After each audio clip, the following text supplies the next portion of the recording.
Yun, so hindi niyo ako nakikitaan ako naglalaga ng itlog or kumakain ng nilaga itlog. Kasi alam niyo kung bakit? Ewan ko kung ako lang ha. Ano, nasasamit ako sa ano, dun sa yellow niya. Totoo yun. Tapos sayang-sayang kasi kunyari naglalaga ako ng itlog.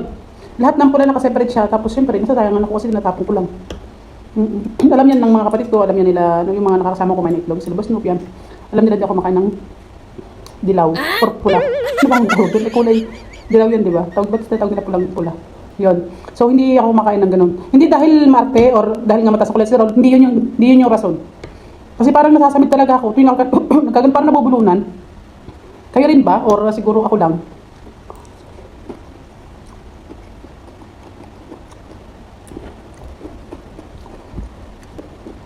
Tapos kunyari, ano kayo?